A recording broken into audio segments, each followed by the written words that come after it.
Hello, everyone. It's my pleasure to introduce Dominic Ryder as our first presentation of 2024. He'll be talking about the idealization paradox in Hawking radiation. Take it away, Dominic.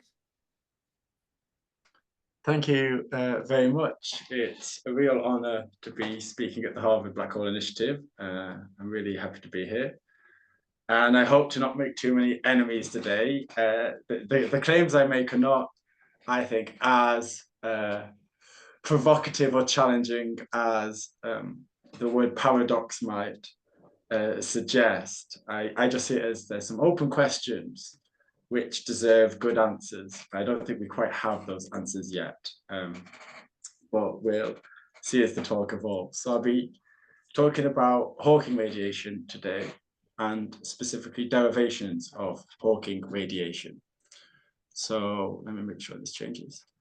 In the spirit of making friends, there's perhaps a more congenial way to phrase talk, which is the miracle in Hawking radiation. It's somewhat astonishing that given what I'm going to say in this talk today, Hawking radiation derivations have been as successful as they have been. And so it's just figuring out why these miraculous derivations actually worked, what was going on.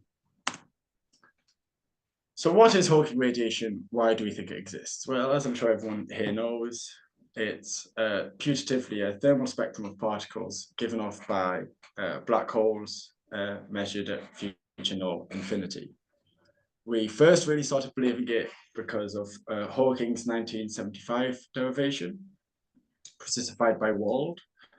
And then the two other derivations I'll be talking about are mainstream derivations, which sort of are the really mathematically rigorous ones for sort of austere people who want no hand waving. These are what do it. Dominic and Kay, the algebraic approach, and Fredenhagen and Haag's watertight derivation. So this is sort of a mainstream line through of increasing mathematical rigor for believing in Hawking radiation. And I'm going to argue that all of these demonstrate an inconsistent argument style, which is the slightly provocative claim. Let's just set some context. We all know Hawking radiation is important. Here's Preskill saying it's going to presage a revolution in fundamental physics, and here's Wallace saying that if we're really lucky from the black hole information paradox, we're going to learn something deep. So a lot at stake, and enough has been written on the information paradox, of which Hawking radiation is the base. Here are two review articles with combined over, well, a lot of references. Black hole thermodynamics also gets off the ground with Hawking radiation, and then you also have the Planck problem, which has recently been written about. And as an optimistic note, here's Ted Jacobson from his Oxford Philosophy of Physics seminar saying that this is one of the areas, well, black hole information paradox, where philosophy of physics might be helpful. So there might be a role for me in this research program, according to Ted Jacobson. So here's the first look at the paradox. And as I go through the talk, I'll say in increasing levels of rigor. So I'm going to argue that a particular use of an idealization in derivations of Hawking radiation leads to those derivations being inconsistent with evaporation, with black hole evaporation. I'm going to assume that all the usual models of black holes are good, well-defined models, and they represent physical black holes. I'm going to assume that QFT uncurved spacetime is a reasonably accurate description of physics in the semi-classical limit, and that back reaction arguments are sound. So no problem with all of that consensus physics. And I'm going to argue that the inconsistency requires a resolution. Like there's going to be a resolution, but it requires one. Potentially this comes from quantum gravity, maybe something about encoding local structure. I'll try to get to talking about possibilities at the end. So let's have a first stab at how the paradox works. So in a typical derivation of Hawking radiation, you start with a space-time map, for simplicity we'll assume, describes an uncharged, non-rotating black hole formed by stellar collapse. And this space-time, represented by the Penrose diagram we all know and love, is what I'll call collapsed Schwarzschild, because it's collapsing in the exterior, it's Schwarzschild. We then model a quantum field theory on that space-time, and we derive a thermal spectrum of particles at infinity. Of course, now through back reaction arguments, we believe that the black hole isn't Schwarzschild in the exterior, and in fact, it's going to radiate away its mass and evaporate. And so we no longer think that this is a good model of a spacetime describing our black hole. So we throw this away. And the standard thing you then draw is this spacetime, which I call evaporation Schwarzschild, which describes a star which collapses into a black hole and then evaporates into a region which is isometric with a region of Minkowski. So the natural thing to then ask is go, okay, this is our real model. This is what we really think is representing a black hole.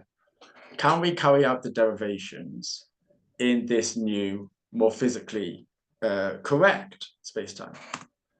So we're going to, again, model a quantum field on this spacetime and see if we can still derive a thermal spectrum of particles to infinity. And now the claim that I'm going to make in this talk is that assumptions used in the derivation, those 4 derivations I spoke about, assumptions necessary for those derivations to go through break down in this evaporation spacetime. So that makes it very easy to state the paradox. We start with some derivation of Hawking radiation, which says, given that spacetime exhibits a set of properties X, then Hawking radiation occurs. We then invoke back reaction arguments, which take us from Hawking radiation to black hole evaporation. And then inconsistency claim is that if the black hole exhibits, if a black hole evaporation occurs, then the spacetime does not exhibit the set of properties X. And finally, the spacetime postulate, the spacetime exhibits a set of properties X. Now, clearly, this set of premises is inconsistent. Premise 4 and premise 1 combined are what initially gives us motivation for believing in Hawking radiation in the first place. And premise 1 is fairly mathematically tight. I'm not arguing with the mathematics or the logic of the derivation itself, and so it's hard to argue with. As I said, I'm assuming back reaction arguments for the time being. So it's inconsistency claim, which is what I'm going to have to do work to defend in this talk. This claim that important properties are going to break down if evaporation occurs. But I claim if I can get you to believe these 4 premises, then there's an inconsistency. So let me do some consciousness molding before I dive in and say what this talk isn't, so I don't get too many people angry at me. It's not a reason to be skeptical of Hawking radiation. I'm going to talk about 4 derivations. Evaporation consistent derivations may and potentially even do exist in the literature. If they don't, then presumably people can write them down. And so for the paradox to apply to Hawking radiation simpliciter, I'd have to make a stronger claim about all derivations, which I don't do. This isn't a formulation of the information paradox. They're related in some ways to some formulations, but they're logically distinct. And it's also clearly doesn't have the research program importance of the information paradox. And finally, this isn't a standard sort of de-idealization conversation about particular physical assumptions. Like, the worry isn't that we're modeling infinity and really that's at a finite, infinity is at a finite distance. It's not a worry about the truth of particular premises. It's about the inconsistency in the argument style. Now I'll say what this talk is in a slightly more positive slide. It is a genuine paradox, properly construed as in a vicious circular bit of reasoning. I claim that it's an insight into how modeling and idealization works in QFT and curved spacetimes, and it could be an insight into the nature of Hawking radiation. And it's a challenge or a question or invitation to the lovely audience of this lovely seminar about, has anyone ever researched this problem? What would you say in the face of the miracle of derivations of Hawking radiation? And before you think if at some point in the talk you think there's an obvious solution, know that I've now given this talk in a few places, and there is disagreement in the community. People give very different answers as to what to say in the face of this. So if you think there's an obvious solution, then you're disagreeing with other people in the community. And so this still needs to have clarity given to it. Good, so I just need to check the time. Okay. Here's the plan. I'm going to sketch Hawking's derivation. I'm going to try to establish the paradox for Hawking's derivation. I'll repeat this process for Fredenhagen and Haag's and the algebraic approach. I then point out that Hawking himself noticed this problem and proposed an approximation regime to respond to it. And I will try to argue that Hawking's approximation regime fails before turning my attention to other possible resolutions. Let's get going. So it's a simple story, really. We know that a particle interpretation is defined with respect to killing vector fields. So if I have a space-time which is stationary in some sort of future and past, and non-stationary in the middle, and I stipulate that it's according to the particle interpretation in the past, there's no particles. And because we've got a different killing vector field in the future, we can see particle creation. And this is the mainstream interpretation of what constitutes the Hawking effect.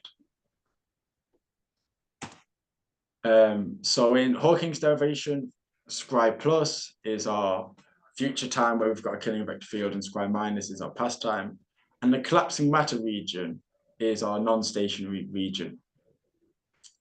And so we define Eddington-Finkelstein coordinates with this constant mass term for the mass of the black hole, m. And we define the modes of our field on future non-infinity.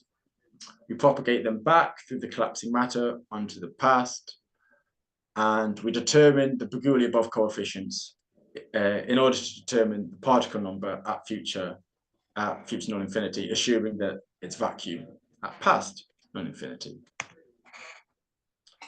Hawking, in fact, computed the Bernoulli-above coefficients by exploiting an isometry in the exterior of the spacetime with maximum extended Schwarzschild, computed the past modes on the past horizon, and made a heuristic argument for they would be the same form as you would find on past non-infinity.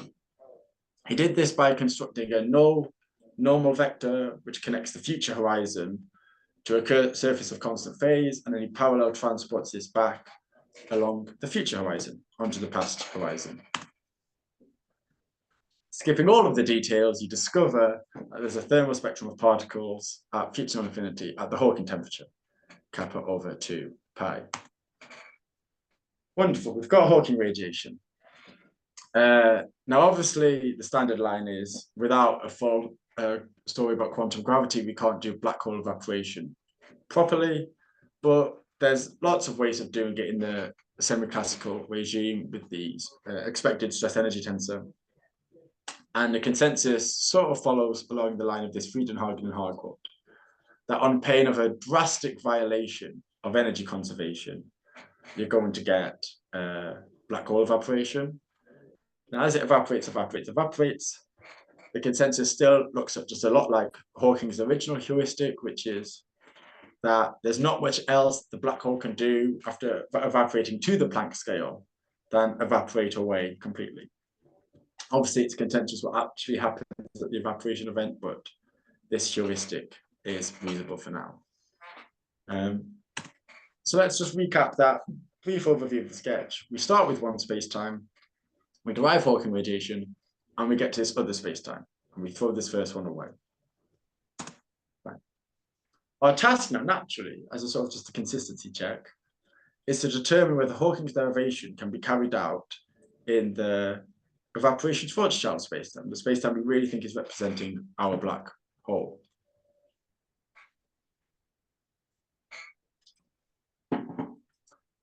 So let's move on to item number 2. So 2 important differences between the collapsed Schwarzschild spacetime and the evaporation Schwarzschild spacetime. The exterior solution, the exterior to the collapsing region, is no longer isometric to a region of the maximally extended Schwarzschild. And the spacetime is no longer stationary in the exterior region. So these are two things which are very different between these two spacetimes. What does this mean? This means that those Eddington-Finkelstein coordinates I described before with that constant mass term, we can't use them because they have a constant mass term, and in an evaporating black hole, there's no constant mass. We can't use that equivalence with the maximum extended Schwarzschild, but just quite intuitively, we've got that null normal vector, which we're parallel transporting back along the event horizon, onto the past horizon. And just intuitively, the behavior of the modes as they're propagating back along the horizon will change and vary as the black hole varies. The state of the event horizon is changing, and so different stuff is going to happen. Now, you might think these are just products of quite a bad model of black hole evaporation, but things are actually worse in physically plausible models of black hole evaporation. In some explicitly computed models, such as the Schindler, Aguirre, and Kuttner, you don't have an event horizon, and so you also don't have a killing horizon. And so you don't even have that null normal vector to the horizon to parallel transport along. The point being that the calculational device that Hawking uses just doesn't exist if you're actually modeling a black hole, which is evaporating. Which is also a point to note that nothing that I'm going to say is going to depend upon this Penrose's diagram being an accurate description. I think everyone understands that this is a heuristic, which isn't really describing what's going on. But in more physically reasonable, explicitly computed evaporation models, not just as much stuff breaks down, more of the important properties break down in evaporation spacetimes. Good. So Hawking himself recognized that there's a problem here. He said that the negative energy flux will cause the area of the event horizon to decrease, so the black hole will not, in fact, be a stationary state. And recognizing that this was a problem, he proposes an approximation regime to resolve the issue. Now, later on, I'm going to argue that the approximation regime is unsuccessful. But until I do that, we can conclude for now that Hawking's derivation is evaporation inconsistent, which means that necessary assumptions and properties of the spacetime for the derivation don't carry over to the evaporation spacetime. Now, before I go on to the other derivations, I want to drill home the logical structure of my argument. This is what my argument is not, a standard de-idealization style argument. A standard de-idealization style argument would go something like this. You note that Hawking's derivation assumes a non-rotating black hole. And you also note that physically realistic black holes actually rotate. And so you say, can Hawking's derivation use his derivation to derive Hawking radiation in Kerr black hole spacetimes? That sort of argument about the truth or falsity of individual premises. Is it actually true that black holes don't rotate? No. Okay, rendering that assumption false, can we still use the derivation? Of course, in the case of rotating black holes, the answer is yes, you can. He does it in the original paper. So that sort of de-idealization style argument is, I take it exactly what's going on in the trans-Planckian problem, the basic premise, the problematic premise being whether the trans-Planckian modes behave in a way that is assumed in the derivations. It's the same as whether we, I claim that the answer's unknown to that, given the work of Grib, Palacios, Tebor recently. Also worrying about the fact that the infinity in Hawking's derivation is actually at a finite distance. I actually don't know in the literature of anyone carrying out derivations where you use finite infinity rather than infinity. I know there's research conducted to do finite infinity for other parts of general relativity, but I don't know whether it's been applied to Hawking radiation calculations, but presumably it would go through with no problem. Similarly, noting that the in state won't actually be a vacuum state, but will have particles. I think that's safe. You still get the thermal spectrum. And also the black hole information problem. It's this sort of de-idealization style argument, and the answer I claim is unknown there. That's not what is going on in my argument. My argument is about logical validity. So you start with a space-time, you derive Hawking radiation, which, as everyone knows, is best modeled as a black circle with a fire emoji. You then move to evaporation, Schwarzschild, which means you don't have that original collapsed Schwarzschild space-time you were using. You then ask if you can go from this space-time using the derivation used before to Hawking radiation. And I'm claiming that the answer is no, you can't in any simple-minded way. So this sort of like problematic circle where you start with this direction and it turns back on itself and refutes itself is slightly different to those de-idealization style worries. It's an inconsistency. So with that clarified and hammered home, presumably enough now, I'll turn to the Fredenhagen and Haag and the algebraic approach. Going even more quickly through the Fredenhagen and Haag derivation, you model a detector at very large radiuses on a Cauchy surface, which cuts through the collapsing matter as it crosses the Schwarzschild radius. And with this detector, you propagate it along killing vector fields to an asymptotically infinite time limit. And the response of the detector decomposes into two modes, which you can see in this picture on the right-hand side. One which, as you take the asymptotic time limit, accumulates near the horizon, and one which accumulates near spatial infinity. The spatial infinity component doesn't contribute towards the counting rate, so you just set that to 0. And then for the part which accumulates at the horizon, you assume something very similar to the Hadamard condition, just a scaling limit. And you find that it contributes to the thermal spectrum at the Hawking temperature to the detector counting rate. And you assume that and then you conclude you've got Hawking radiation. So what breaks down here? Well, you need to propagate the detector along the killing vector fields in the exterior solution. Now, you don't have those killing vector fields in an evaporation spacetime. More problematically, you don't even approximately have them. You're going from a spacetime which has a black hole to one which doesn't. And so there's just no sort of sense of time translation symmetry in the spacetime.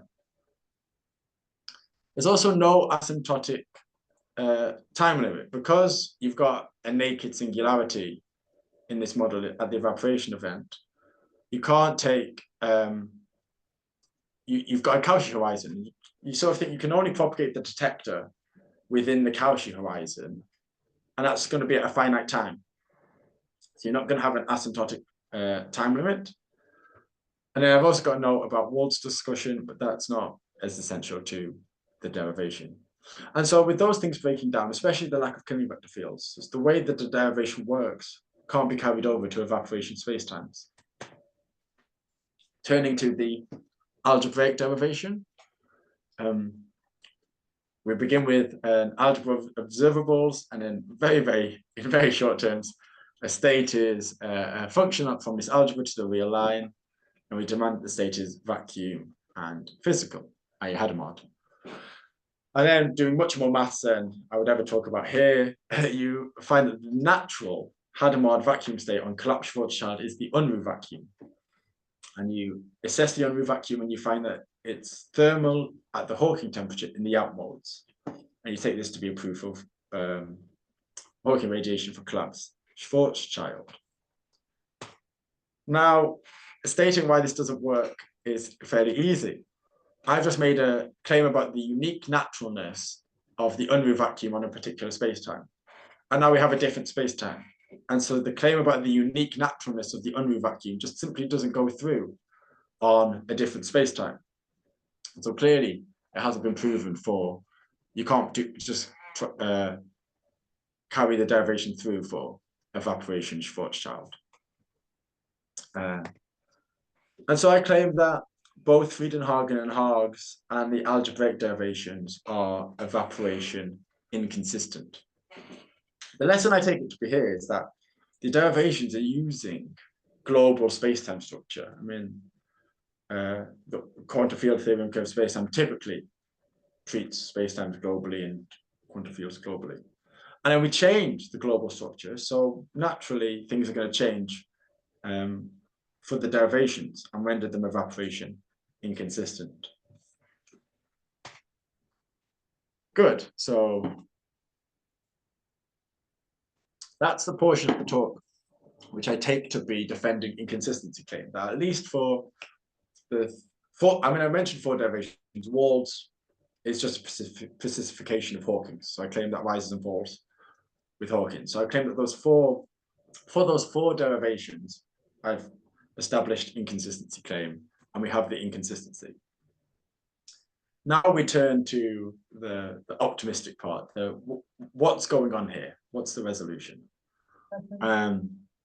So the structure of the argument is that you begin with the space-time that after evaporation, some evaporation has taken place, is no longer meets the demands of the original assumption. And my question is, are they very different? Are they approximately? I mean, things can be different, but not importantly different, or they can be different and importantly different. So my question is, is there an argument as to why the end state space-time is dangerously different, not just approximately? Yeah, so the claim would be something like there is structure in the space-time which is used in the derivation, which isn't in the space-time describing evaporation. So for example, the space-time uses killing vector fields, and there are not killing vector fields in the space-time resulting from evaporation. And I would consider that a problem. Now, one might want to say something like, well, in actual fact, you can, the resultant space-time is not, is similar enough, and you can find the structure in order to carry out the derivation again. My claim first off is that there's no simple, obvious way to do that, because there are these structures which no longer exist in the space-time. But if you try to do it in a more intricate, complicated way, I take that to be trying to resolve the paradox, which is sort of what I will come to now. While we're paused, maybe I can read Kelly's question as well. So, question in the chat: when Stephen Hawking first proposed the concept of Hawking radiation in 1974, his calculations were based on a semi-classical approach or effective field theory. He treated the black hole's gravitational field classically according to general relativity while applying quantum field theory to fields in the black hole's vicinity. However, Hawking's original calculations did not fully account for back reaction. Who was the first to include back reaction?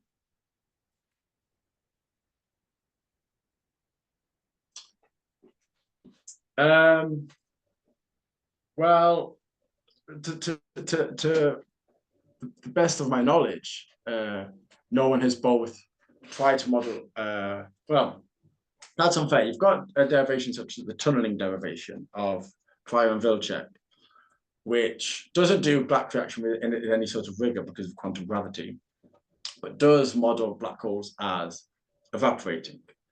The strange thing about their derivation is they assume evaporation and then derive Hawking radiation once you've got evaporation already underway.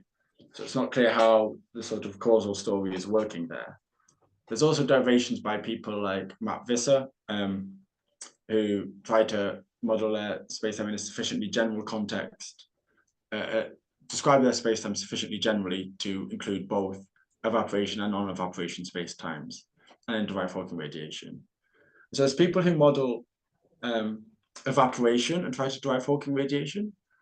The extent to which that counts as modeling it with back reaction, or whether you want something slightly stronger for that question, i.e. like having in your space-time an explicit computation of back reaction, that's a very hard thing to do because we don't have a theory of quantum gravity. So I think that higher that stronger interpretation of your question, I'm not sure it is an issue, but just modeling with evaporation. I think there's a few examples where it does occur. Can I make a remark on that? The Parikh and Wilczek, first of all, if by back reaction you mean the semi-classical Einstein field equation, no one does it, it's never been done. The Parikh and Wilczek just do kind of individual mass accounting for changes in ADM mass at space like infinity and emission of, and then the particle mass that's emitted and tunneled through locally at the horizon. And all the derivations I know of that actually really try to incorporate a mass change do something like that. There is so you don't need full quantum gravity to do a back reaction. All you need is a semi-classical Einstein field equation, and no one has ever done anything remotely like use that to show show evaporation. Great, thanks, Eric. Okay, should I continue? Are there any more questions? I think you're good to continue. Great. So now I'm going to describe what Hawking thought was the correct thing to say in response to this problem. And I'm going to also claim that it doesn't work. So it's an approximation regime, which may be something like what the first question had in mind. I'm sorry, I don't know who asked me that, otherwise I would use your name. He says the rate of evolution of the black hole would be very slow compared to the characteristic time for light to cross the Schwarzschild radius. Thus, it is a reasonable approximation to describe the black hole as a sequence of stationary states and to calculate the rate of particle emission in each solution. So, as I understand it, starting with our evaporation spacetime, and in some reasonable approximation, finding the structure of the non-evaporation spacetime and using that, and just saying you can then carry out the derivation that he's just written a paper on in the non-evaporation spacetime and infer the result back to the evaporation spacetime. So it's this approximation that's going on. And so here's what I take the most reasonable understanding of Hawking to be. You're going to have these space-time regions which are quasi-stationary. Now I've taken this diagram from Wald, 1994, and as Eric kindly pointed out to me in a conversation, it doesn't really make sense to ascribe to these regions a mass, because if you're taking the ADMS, then you have to go to spatial infinity, which these regions don't. The first thing I want to say is I've taken this from Wald, and so I don't have any better idea of how to cash this out, and I'll throw myself on the diagram. I'm cribbing this formulation from Wald. I guess a slightly stronger thing to say is that's just an argument to the good for me, that there's no good way to make sense of a constant mass black hole if you don't have spatial infinity.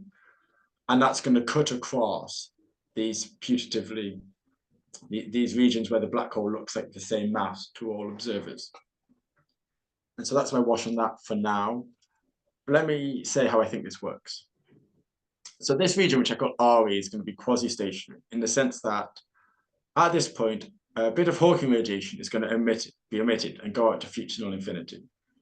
And let's just call it a negative energy flux is going to go over the horizon.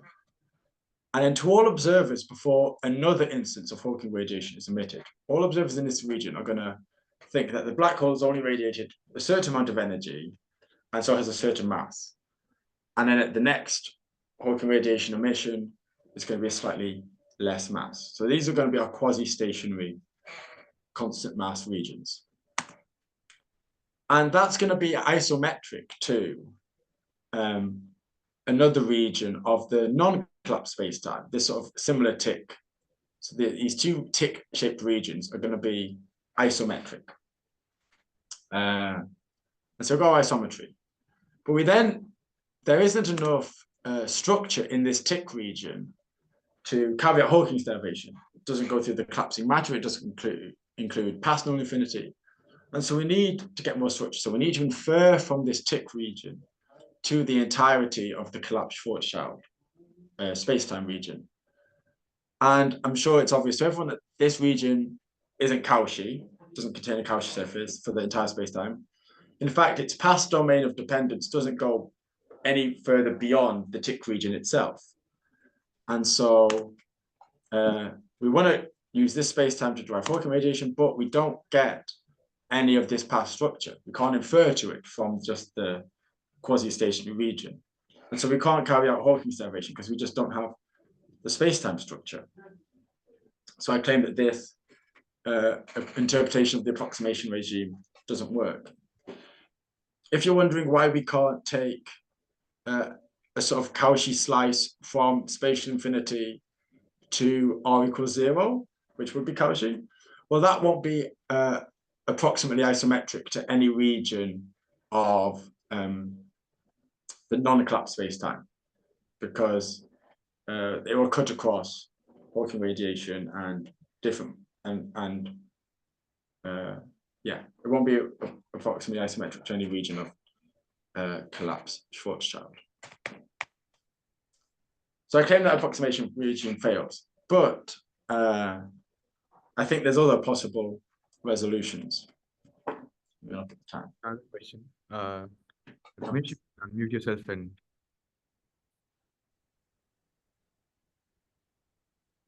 So I didn't hear that if you asked the question, sorry. Wait, are you waiting for my question? yes, Ramesh. Oh, okay. I didn't hear you guys. Sorry. Yeah, so, I'm still a little bit confused about the argument here. Because, when the Hawking's argument about this approximation being okay sounds completely reasonable to me. We do this all the time in physics. We always idealize a problem. There could be some small changes in the background of a particular idealized problem system, and we say we can ignore it because it is so tiny compared to the effects we are looking at. But you're saying that in this particular case, it's different, even though evaporation is extremely slow, takes forever for the black hole to evaporate. And so, you're saying even though all that is true, we are not allowed to treat the spacetime as temporarily a constant mass spacetime. What's different in this case? I mean, I'm just missing something here, because we do this, as I say, all the time, but somehow you claim that in this particular case, it's not kosher. Yeah, so the claim is that Hawking's carrying out his derivation on a global spacetime structure, which has various properties. And you're changing the global structure. So I think the picture that one has in mind when you think of evaporation occurring incredibly slowly is a black hole, which is a three-dimensional compact object fixed at a given time, which isn't changing. And then that's, in fact, just radiating Hawking radiation sort of locally. But that's not how the derivations work. I think it's a heuristic picture. It's a natural local story about how Hawking radiation works, which most people have. The derivations actually work on a four-dimensional space-time with a bunch of global structure, and you model things at future infinity and past infinity, and propagate modes back through the collapsing matter region. So it's not even just a three-dimensional compact object. You propagate the modes back through this non-stationary region and back to a stationary region. And so it's explicitly a very global derivation. And so if you're changing the global structure, things are changing differently. When one says black hole evaporation happens very slowly, then I agree, but the picture of that is a three-dimensional compact object shrinking slowly and slowly and slowly. But if the derivation happens on the global structure, including sort of going through the collapsing matter region, then slowly or not slowly, you have to think about the changes in the global structure. So I think the comparison with standard idealization practice in physics would be exactly that. The difference is this is a derivation which happens on global space-time structure, which is very different to the way models in physics usually work. So going slowly isn't enough to make this derivation work. Okay, a very short follow-up on that. I believe there are derivations which don't go all the way back to past null infinity, but just start from the horizon and go forward to future null infinity. Do your objections apply even to those derivations? Yeah, so Fredenhagen and Haag is one such derivation, and you're right.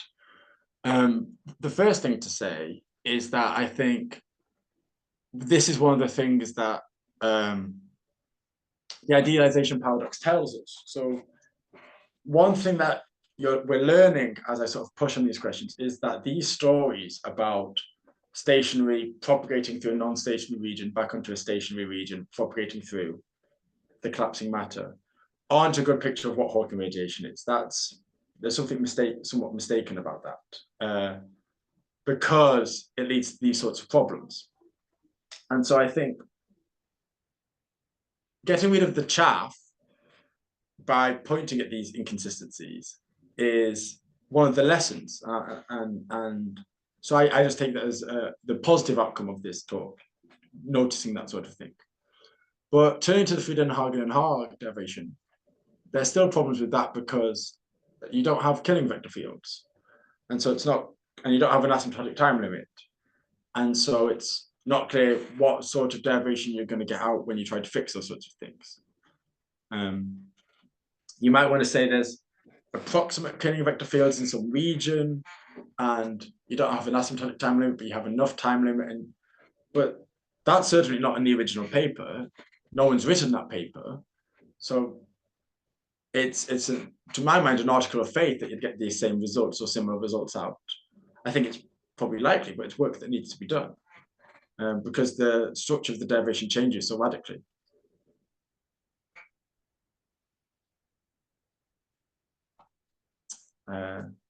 I'll assume I should continue unless there's any more questions. Okay. So, possible resolutions. I'm gonna. Dom, I'm sorry. I want to have a follow-up on Ramesh's question. Can you go back to the previous slide where you had the diagrams? No, the slide that one. Excellent. So on the small diagram on the to the farthest right, you have a kind of truncated thick V. That's your region R sub C. Mm-hmm. So here I think is how physicists understand what's going on. You're right. Nothing that's strictly contained in RC is a Cauchy surface for any space-time, but that's not what's actually relevant. So label the very bottom point of the V, the very lowest corner. Let's just call it A. The kind of the point at the interior wedge, the top of the interior wedge, directly above the point A. Let's call that B. So A, B, perfect. Thank you. Now draw a Cauchy surface from space like infinity that passes through A, goes out to R equals 0. Draw a Cauchy surface from space like infinity, goes to point B, goes R equals 0. Now fill the region between with a bunch of Cauchy surfaces that foliate that strip. Now and now let's say, just to be as concrete as possible, draw in a particle detector on a time-like that goes from A to B. I claim that that people have done the calculation that shows that in that kind of regime, you will see a approximately thermal spectrum at the mass that is assumed to be in your yellow V at the Hawking temperature for that mass. So I think the way you presented the argument is somewhat misleading.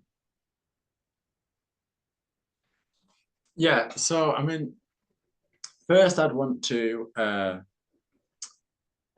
emphasize that I think we should do everything that you just said on the evaporation space-time, because this is the space-time which is physically representing. But then, okay, we take this Cauchy surface through A, we take this Cauchy surface through B, and you need to do something, do the calculation on that interior region. And I agree it's plausible that the structure you get out of that, there are authors who may have done that calculation. I claim that because they're different derivations with different assumptions, figuring out how they relate to the four derivations I've presented here will teach us a lot. And it's exactly that's, to my mind, exactly resolving the paradox.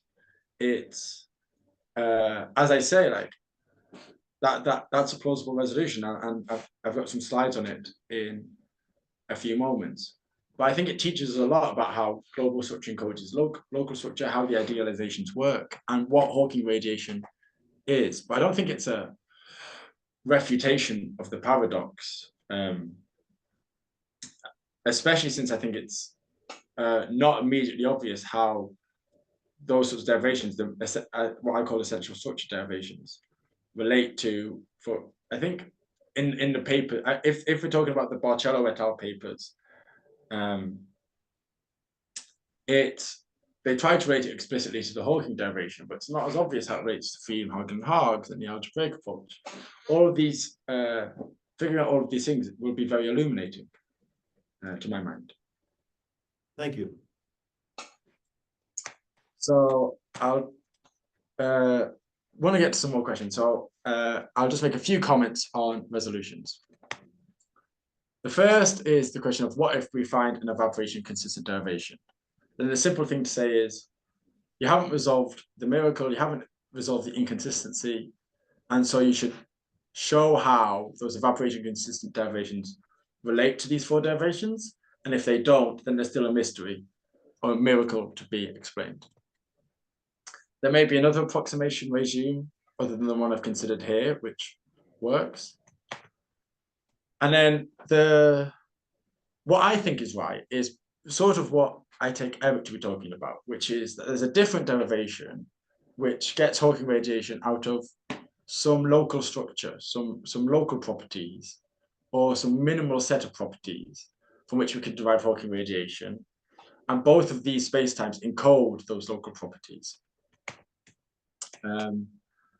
Plausible examples of essential structure derivations are Visser 2003 and papers by Barcello, Liberati, Sonego, and Visser.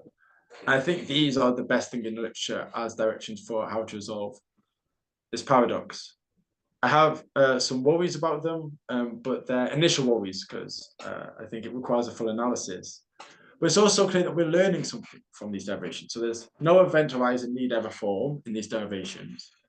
The temperature is no longer proportional to the surface gravity, but to a peeling function. So it's indicative of the fact that these are resolutions to the paradox rather than just making Hawking's derivation work because of the way our conceptualization of Hawking radiation changes on these derivations. As I say, it's also unclear how these derivations relate to the Fredenhagen and Haag derivation and the algebraic approach. And finally, I mentioned I don't think quantum gravity helps here because this all happens before the Planck scale. Non-stationarity happens before the Planck scale. So I don't see how quantum gravity can help. Skipping over these other comments, I'll conclude that the things I want to take away are that I think there's a genuine miracle due to the argument style here, which implicates multiple important and rigorous derivations of Hawking radiation with no currently definite resolution. Now, I think there should be a resolution, but I'll turn back to Wallace's quote about the information paradox, that if we're lucky, we're going to learn something deep about Hawking radiation and our modeling of quantum field theory of curved spacetime and of scientific idealizations. Thank you very much for your attention.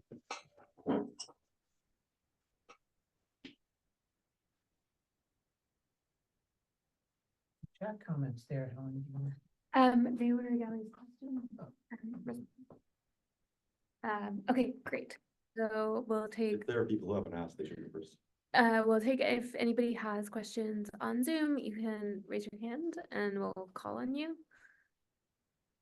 In the meantime, Sure, just very briefly.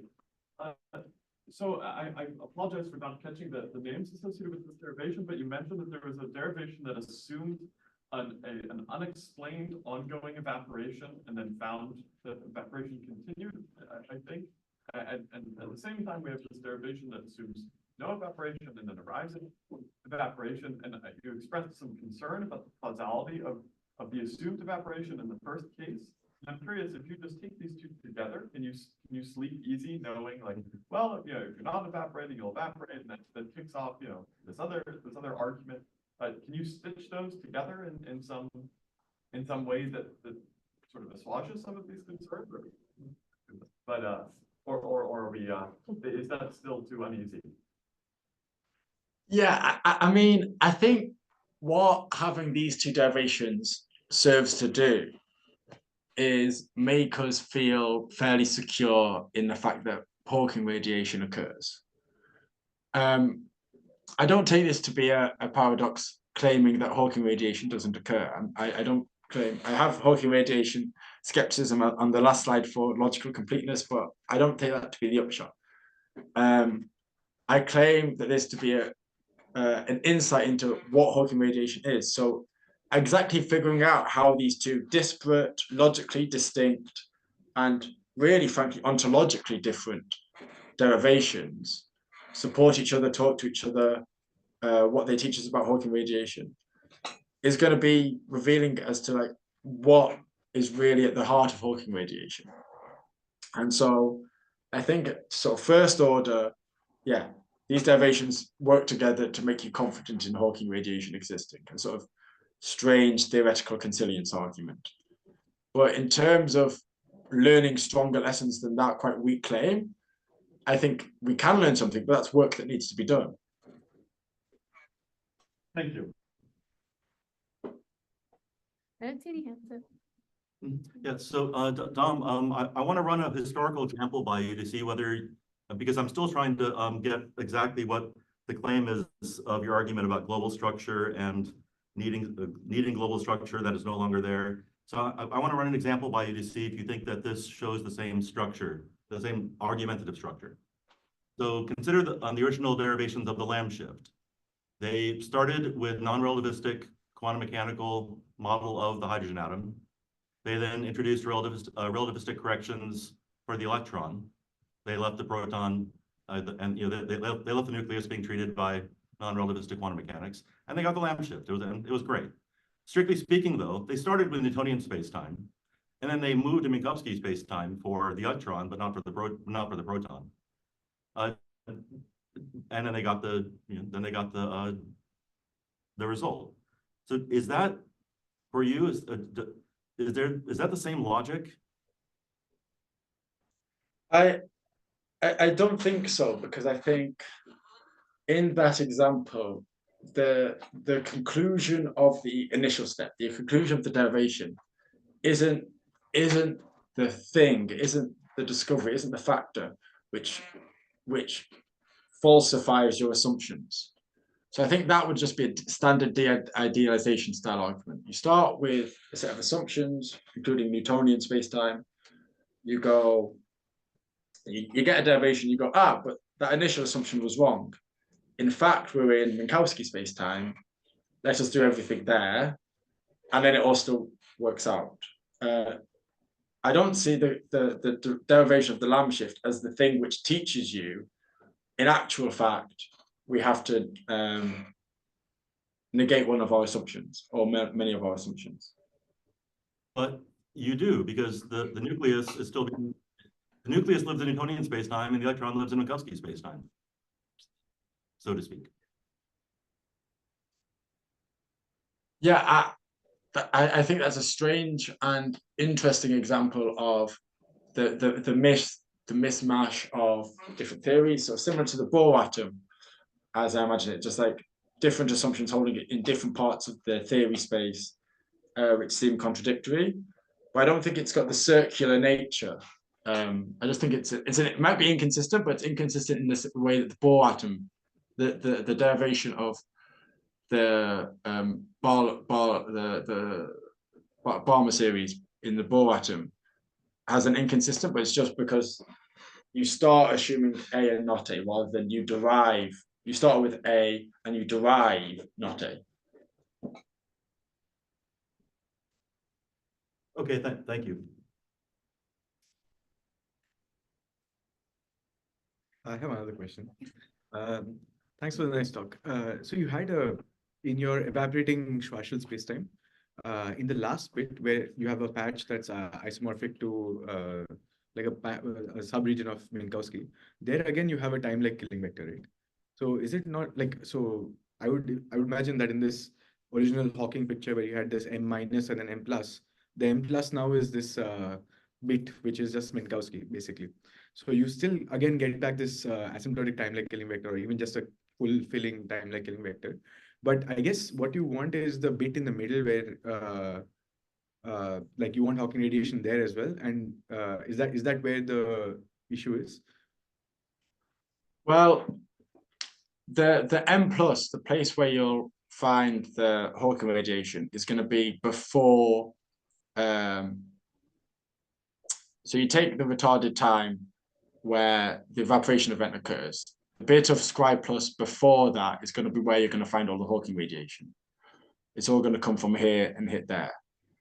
And then, so this region, so if you extend, imagine extending the event horizon before, that's where you're going to find the Hawking radiation. And so you only really have up until you're propagating the detector forward in the Fredenhagen and Haag derivation. You can only really go to there before the Cauchy horizon to find all the Hawking radiation. And in that region, you're not going to have time-like killing vector fields.